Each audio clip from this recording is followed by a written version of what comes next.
He came home earlier than anyone expected. The sun was still pouring its golden light through the high windows of the estate, casting long shadows across the marble floors. Adrian Marlowe, a man known for his sharp mind in business and his immense wealth, walked through the polished oak doors of his mansion. He was hoping for a simple, happy surprise. Maybe he'd find his wife reading in the garden, or his little girl, Clara, coloring in the sunroom. The silence that greeted him was unusual, but it was the sight that followed which shattered his world into a million pieces, carving a wound into his soul that would never fade. Adrian's daughter, Clara, was only 6 years old. She had hair as bright as sunlight and eyes so clear they seemed to hold all the innocence in the world. Since losing her mother years ago, she had become his everything, the single reason he smiled after long, grueling days at the office. When Adrian remarried, his deepest hope was that Clara would find a mother's love again. For months, he had convinced himself that his new wife, Celine, cared for the child. But there, frozen in the grand hallway, he saw the truth. He watched as Celine lifted her foot and kicked one of Clara's crutches away. The metal clattered loudly on the floor. Clara stumbled, her small body shaking as she fought to stay upright on her weak legs. The image was a nightmare. His fragile little girl, who already carried the heavy burden of her disability, was being hurt in the one place she was supposed to be safe. Adrian had always thought of himself as a careful man, a man who saw every detail and analyzed every risk in his business dealings. Yet, in that heart-stopping moment, he realized he had failed his most important duty. He had failed to protect his own child. His breath hitched in his throat.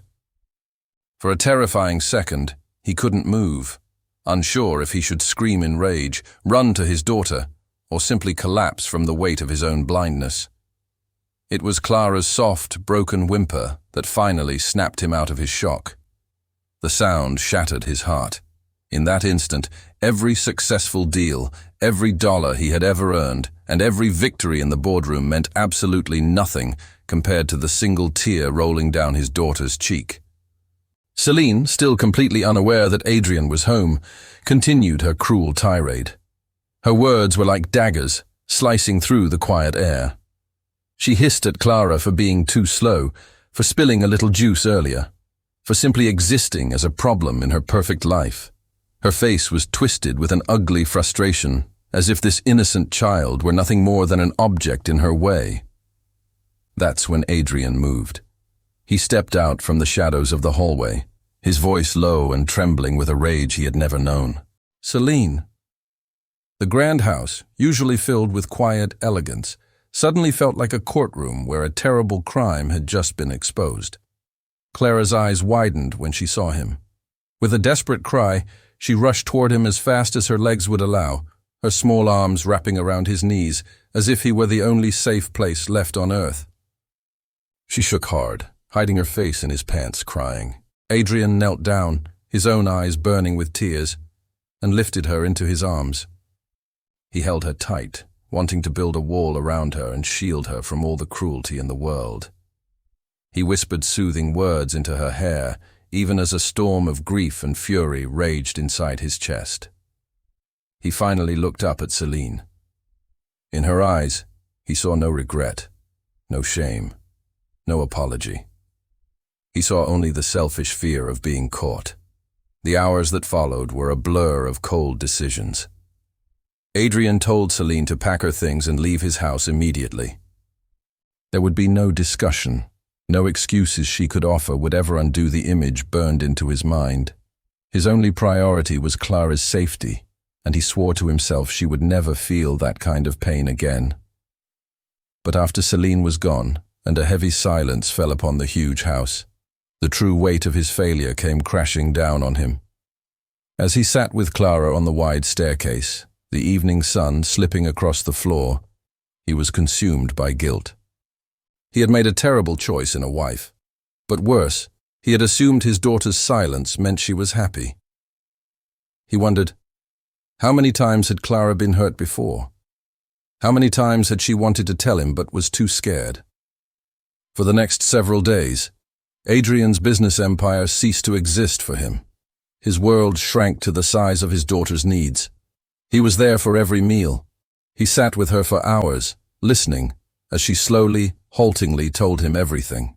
She explained how Celine would often get angry when he wasn't home, how she was sometimes sent to her room without dinner, how she was told to stay out of sight when guests came over so they wouldn't see her crutches. Each word was a fresh stab of pain in Adrian's heart. He would wait until Clara was asleep, and then he would go to his study and weep for the suffering he had allowed his daughter to endure. He made a solemn promise that nothing, not wealth, not status, not convenience, would ever again be more important than the well-being of his little girl. Healing was a slow and difficult journey. Clara was withdrawn, and her bright laughter had faded. Her trust in the world and even in him was broken. Adrian knew he couldn't fix this alone. He found the best therapists and patient teachers. He surrounded her with loving family friends who showed her gentleness. Slowly, like a delicate flower finally getting the sunlight it needs, Clara began to open up again. She started painting pictures, and soon the dark, sad colors were replaced with bright yellows, blues, and pinks. She worked hard in her physical therapy, taking small, shaky steps, always with her father's steady hand there to support her. Through this process, Adrian learned a deep and important lesson. Children don't just need to be protected from dangers outside. They need a guardian inside the home, someone who chooses to see them, listen to them, and love them unconditionally every single day. Months passed, and Adrian's grand mansion began to feel like a real home again. It was no longer filled with the hollow echo of wealth, but with the genuine warmth of a father and daughter rediscovering each other. Adrian would often find himself in the middle of an important board meeting, glancing at a colorful drawing Clara had made for him, and a small smile would touch his lips. He finally understood what truly mattered. His companies could fail, his fortune could disappear, but as long as he knew Clara's heart was safe and happy, he would be the richest man alive. One sunny summer afternoon, as they were in the garden, Clara gave her father the greatest gift of all. With a look of pure determination on her face, she let go of her crutches and took 3 careful, wobbly steps toward him. Adrian's throat tightened with emotion as he watched her cross the small distance between them. She looked up at him, her face glowing with pride, and whispered, "I want to be strong, Daddy." Adrian knelt before her, tears of joy now falling freely down his face. He hugged her gently and told her, his voice thick with emotion, that she was already the strongest person he had ever known.